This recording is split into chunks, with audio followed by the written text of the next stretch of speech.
D'après une étude menée par Jean-François Evina, la plupart des entreprises qui performent ces derniers siècles, ces derniers temps, sont des entreprises qui avaient la clarté de leurs idées depuis le départ. Et la plupart des entreprises, malheureusement, qui ont fermé ces derniers siècles-là, sont des entreprises qui n'avaient pas la clarté de ce qu'ils faisaient. Ils ne savaient pas où ils allaient, ils n'avaient pas de plan de match. Et donc, dans cette vidéo, j'aimerais vous partager un plan de match, un modèle de business qui est très simple et très puissant, qui peut vous permettre facilement de passer d'une idée à un business.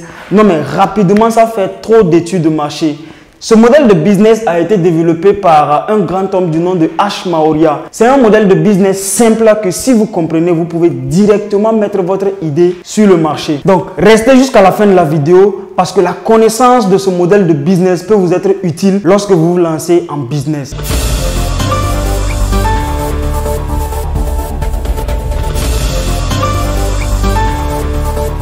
Bienvenue à toi, mon nom c'est Jean de Dieu Meda. Je suis planificateur de projets à la base. J'accompagne avec mon équipe les petites et moyennes entreprises à bien organiser et bien structurer leur activité. À mon humble avis, ce n'est que par la création de richesses et de valeurs ajoutées que les Africains pourront s'en sortir. C'est la raison pour laquelle j'ai décidé de créer cette chaîne Libre et Agir pour partager des contenus en matière de planification de projets business et d'investissement. Si la thématique te parle, je t'invite à faire deux choses. Abonne-toi et active la cloche de notification pour ne rater aucune vidéo parce que nous partageons ici des contenus exclusifs en matière de business et d'investissement. Ensuite, lâche-moi un gros pouce bleu avant qu'on continue. Avant d'aller loin, j'allais d'abord remercier la communauté. Aujourd'hui, nous sommes à 500 abonnés. Ça fait à peine un mois et la chaîne est déjà à 500 abonnés. C'est très bien selon moi. L'évolution est parfaite. Et donc, nous allons continuer comme ça. Partagez la vidéo autour de vous. Donnez l'opportunité aux gens de venir suivre les différents contenus de Libre et Agir parce que Libre et Agir, c'est un concept qui a été créé pour aider tout le monde à bien organiser, bien structurer ses activités et à avoir également des idées de business. Donc, on se retrouve devant l'écran.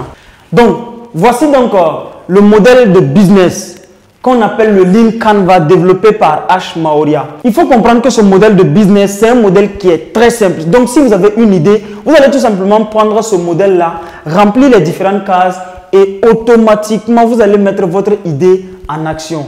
Maintenant, dans ce tableau, ce que vous devez comprendre, la première des choses que vous devez comprendre dans le Lean Canvas, c'est le problème. Lorsque vous avez une idée, en fait, l'idée d'abord doit répondre à un besoin. Donc, la première des choses, c'est de savoir s'il y a un problème. Si vous voulez vous lancer en business, la première des choses, c'est de savoir s'il y a un problème. Et cela se traduit par trois questions, notamment quoi, qui et comment. Pourquoi quoi? Quoi, c'est quel est le problème que je veux résoudre? Ensuite, à qui est-ce que je dois offrir ma solution? Et troisièmement, comment est-ce que j'offre ma solution? Donc, ce sont ces trois questions que vous devez vous tenter de poser lorsque vous voulez lancer un projet. Le deuxième élément dans ce tableau, en fait, vous n'êtes pas obligé de me suivre. Vous pouvez après remplir le tableau comme vous voulez. Mais le deuxième élément que moi j'ai souligné ici, c'est la segmentation de clients. C'est quoi la segmentation de clients? La segmentation de clients, c'est la catégorisation des clients. Pour une personne, par exemple, qui veut décider de se lancer, je ne sais pas, lancer une salle de gym, vous pouvez décider peut-être de prendre un entraînement pour les femmes enceintes ou bien un entraînement pour les personnes obèses. Donc, vous voyez qu'en réalité, vous connaissez la catégorie de personnes que vous voulez aider.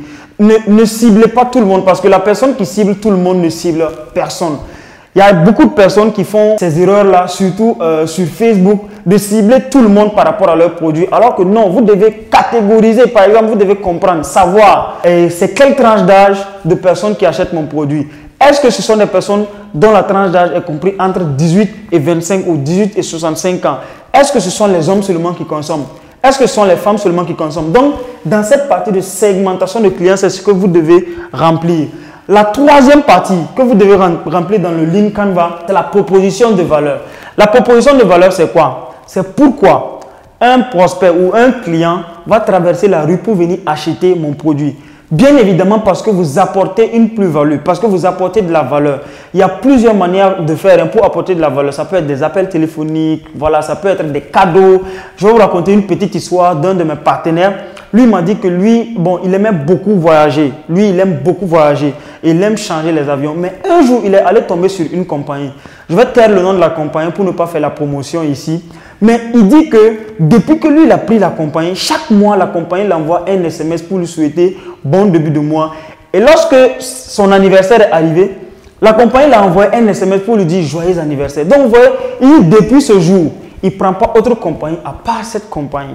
Donc, ça, c'est une plus-value, c'est une valeur ajoutée que la compagnie a apportée à son client. Donc, peu importe le business que vous lancez, vous devez apporter de la valeur pour que les personnes traversent la rue pour venir acheter votre produit. Donc, le quatrième élément dans le Lean Canvas que vous devez comprendre, c'est la proposition de solution. Avant, je vous ai dit de vous poser 3 questions. Quoi, qui et comment. Maintenant, là, dans cette case-là, vous allez venir répondre à ces différentes questions. Qu'est-ce que je veux vendre? La solution, vous la mettez ici. Par exemple, au temps de coronavirus, j'ai un collaborateur, lui, il s'est fait des millions rien qu'en vendant des cache-nez. Rien qu'en vendant des cache-nez. Et il a utilisé ce modèle de business. Il s'est levé, il y avait le coronavirus. Ok. On dit que les personnes ne peuvent plus se déplacer sans cache-nez. Voilà, ça c'est un problème, n'est-ce pas? D'accord. Donc, qu'est-ce qu'on fait? Lui, il se dit, bon, je vais produire des cache-nez. Ça, c'est une première solution. Maintenant, à qui est-ce que je vends les cache-nez? Heureusement que le cache-nez, c'est tout le monde qui devait le porter. Donc, il pouvait cibler presque tout le monde. Donc, vous voyez que sa niche était très grande. C'est la réponse à la deuxième question. À qui? À presque tout le monde. Tous ceux qui vont rentrer dans les banques, tous ceux qui vont vouloir sortir de leur maison auront besoin de mon cache-nez. Et comment est-ce que je vais les vendre? Donc, vous pouvez avoir plusieurs canaux, mais dans la suite, nous allons voir. Donc, les solutions, vous les répondez dans cette partie du tableau. Et donc, après la proposition de solution, il y a les canaux par lesquels vous devez vendre vos produits ou bien vos services. Quand on parle de canaux, il y en a 2 présentement. Le premier canal, c'est le canal offline.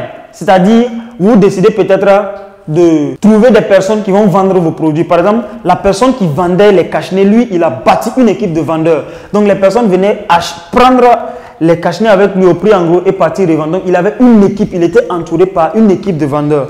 Donc, vous pouvez également faire ça. Ça, c'est un canal par lequel vous vendez. Il y a aussi d'autres canaux qui sont très intéressants sur Internet. Ça peut être YouTube, ça peut être Facebook, ça peut être le système IO. Il y a plusieurs canaux. Ça, c'est les canaux online. Donc, soit vous êtes sur Internet ou bien vous êtes hors Internet. Mais vous pouvez également faire la combinaison des deux.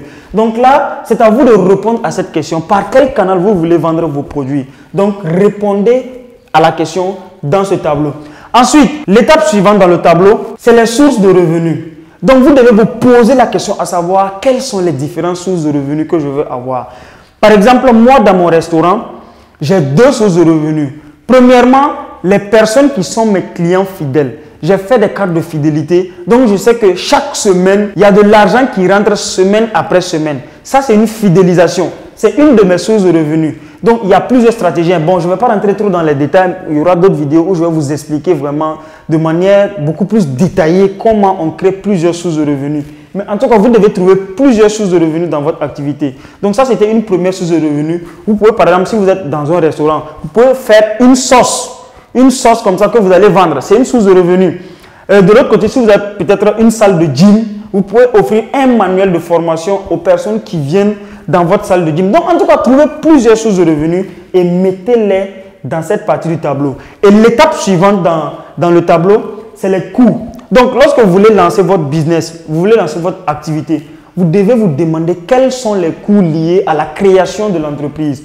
Peut-être ça peut être le coût lié à l'acquisition du matériel, le coût du local, le coût du personnel. Déterminez tous les coûts et venez les mettre dans cette partie. Ça va vous permettre d'avoir une clarté de ce que vous faites. Parce que la personne qui commence un projet vraiment sans avoir une clarté est amenée à disparaître très très rapidement. Par la suite, nous avons les avantages compétitifs.